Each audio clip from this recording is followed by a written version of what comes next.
Yo, what's going on YouTube? This is your boy Kamen Zero Spike back again once again. Today we're here for Bakurage Sentai BoonBoomger episode 25, and in this episode we end up defeating King-Ohger after he tried to use his weird named satellite monster to suck up all the gasoline from Earth and basically draining the Earth dry of all its gasoline. And we see that our characters are also planning on having like a get together and go see some fireworks together and stuff like that. I don't think it's a particular holiday or anything, but maybe it's not, maybe it is, I don't know. But it was pretty freaking cool, especially that ending fireworks scene. But other than that, we see that King-Ohger is fed up with everything that's going on, so now he decides to apply his massive trump card. And in this episode, we get the return of Mad Rex, but in flashback form. It would be cool to see Mad Rex again. He was actually a pretty good villain. I would love to see him actually meet Sakito. I would love to hear that conversation. But yeah, so he basically decides that he's gonna do his ultimate plan and things like that, and he sees that they've only gotten 3% of the gas line that they need for this mission. So yeah, so King-Ohger basically decides to use this satellite, and he's approaching Earth very, very quickly. And this satellite, it basically looks like it's a satellite monster, and it basically looks like his staff. It looks like his staff, and it's called Jackie Oi Oi. I'm like, it's a weird name, but this thing has very much destructive power. So we said he's summoning it. They get a signal from they get a signal from Shirabe telling everybody that, hey, this thing is approaching the city, this thing is approaching Earth at a very fast rate, and it'll be here in 62 minutes, so an hour and 2 minutes. So basically the crew goes off and they start looking for King-Ohger, because he's the only he's the only thing that can really stop it. They're looking for all its system, looking for somewhere to stop its signal and stuff like that. So everybody's around looking throughout the city, looking for him, even telling people about him and stuff. And we see that R3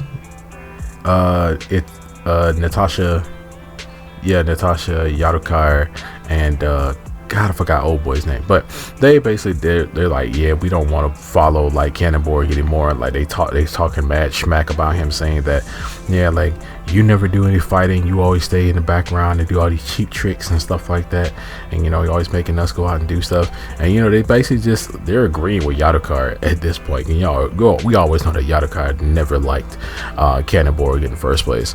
So they ended up they still kind of followed him throughout this episode, but they did end up betraying him, but they did a little bit later. So we see that he's getting ready to launch Jackie is getting ready to launch Jackie and basically suck up all the gasoline. But then that's when the boy Sakito comes in through the window and shoots the freaking thing out of his hand. And then that's when the rest of the team comes up, and we saw that Saiba, she got an anonymous security tip from the ISA from somebody, and that's how they were able to find out where exactly King-Ohger was.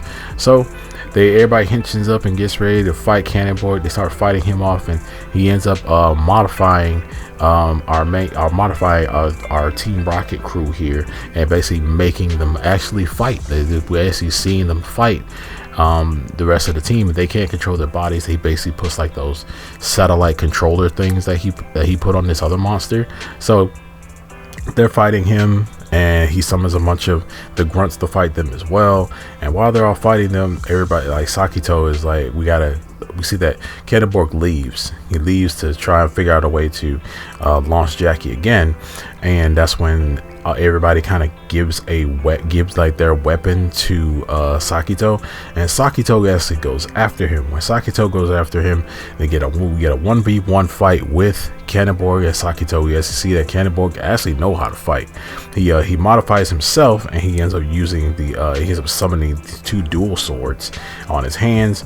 And while he's sitting there fighting Sakito, but he tried to get Sakito to technically go after his own leader, basically go after Wilder. I think is the leader, basically is the leader of the Hasharsons. But yeah, Cannonborg basically like, hey, I got a job for you. You can go and take out the leader of the Hashirada-sons, and then you could be like the leader of them, and the universe will be yours. And they're like, Sakito was like, nah, I don't need it. I want to go see fireworks with my friends and stuff. And he's actually like acknowledging the team more, and like actually acknowledging them as his friends and as his teammates, and talking about how he wants to actually go do stuff with them, and talking about how they, with being part of this team, he could, you know, he could be faster, he could be stronger, you know, he could be happier and stuff like that. So yeah, so he's fighting him. Is a really cool fight, by the way. We see that Sakito is actually using and dual wielding everybody else's weapons that were given to him, and with that he ends up defeating Cannonborg like single-handedly. And then, but turns out Cannonborg didn't die. Cannonborg did not die, and we see that Cannonborg actually steals Yadokar and tries to make Yadokar like turn the other two into giants, so he could basically turn the other two into giants so they could fight the BoonBoomger. And then Yadokar is like, nah, I'm not doing that. Then he jumps off of him and he shoots him with the beam that turns them giant, and he ends up turning Cannonborg giant. And he's like, why am I giant? What happened? And like, fine, I'll do it. And then like Yadokar is like, yeah, you do it, you do the fighting. And they end up abandoning him. They end up leaving themselves. So we see the team ends up summoning all the the Megazords and fighting Cannonborg. But Cannonborg has this like impenetrable shield, a barrier that he puts around himself, and they can't break through it anyway. And he ends up using like the big robotic tentacles and slamming them against each other and stuff like that. So they're using all their big attacks, but they can't like break through this barrier. So we see that they end up summoning our Leo, and we're in our brand new mech now, but they're still having trouble with him. So now since they're having even trouble with him, they summon all of the Boom Boom cars. And then that's when Biondi and Bundario, they combine together, and then all the Boom Boom cars come in and combine together and make like this giant like assault form. And they blast Cannonborg, blast through his barrier. They blast him all the way into orbit. Straight into Jackie Oi Oi, destroying both of them. And when it destroys both of them, we see that we did get a flashback with Mad Rex and Cannonborg, and Mad Rex told him that, hey, the reason why you're so slow is because you choose to race alone, and that's why you're so slow. And we see that it was kind of cool to see that. Like, he was like, hey, you, even like a bad guy is like, hey, you're by yourself, that's why you're slow behind everybody else. See, and then I guess Mad Rex was like a team player. I guess he didn't believe in like doing things by himself or doing things alone. Like, having a team was cool to him. It was like, I wasn't really expecting to hear that from like a bad guy, because like a lot of times bad guys really don't like rely on other people to help them with things. They're usually like doing stuff by themselves. So yeah, that was a cool line from Mad Rex, man. And with that is the end of the Cannonborg arc. Cannonborg is gone. I think next episode we're gonna get like a new guy, a new commander for the Hashirada-sons. We see that Genba, and that Genba is like face to face with him in the next episode.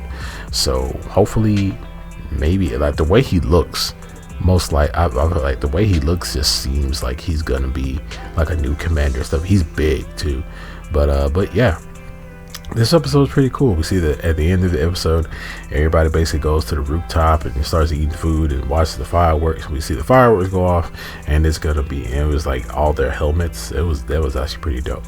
But yeah, man, this episode's cool. I'm trying to see like, when are we gonna see like the main like head of the Hashirada-sons?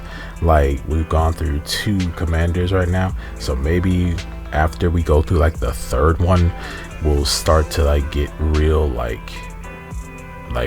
presence of him, because right now we've just heard his name. So maybe it's getting close to the point where we're actually gonna see him. Like I don't think the guy in the next episode is him.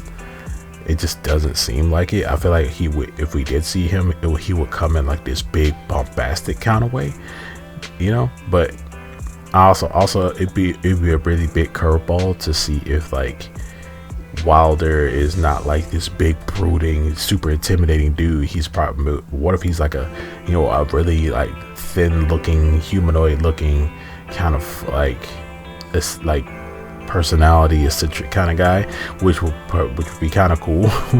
But that's probably not happening. But at the end of the day, a man can dream. But other than that, this episode was fun. I like this episode. It's the ending with Cannonborg. I actually got to see Cannonborg fight, and he's actually pretty strong. Like he wasn't really a pushover like that, you know. Like he was like really, really frustrated and angry in this episode. But other than that, he was pretty freaking strong. Like yeah, like Sakito was able to handle him pretty well, but at the same time they had some kind of trouble with him. But yeah, he was the brains, but he did have a little brawn at the same time. But other than that, you guys let me know down in the comment section below what you guys think about this episode of Bakurage Sentai BoonBoomger. Make sure to like, share, subscribe, hit that notification bell. As remember that I always say, guys, stay henshined.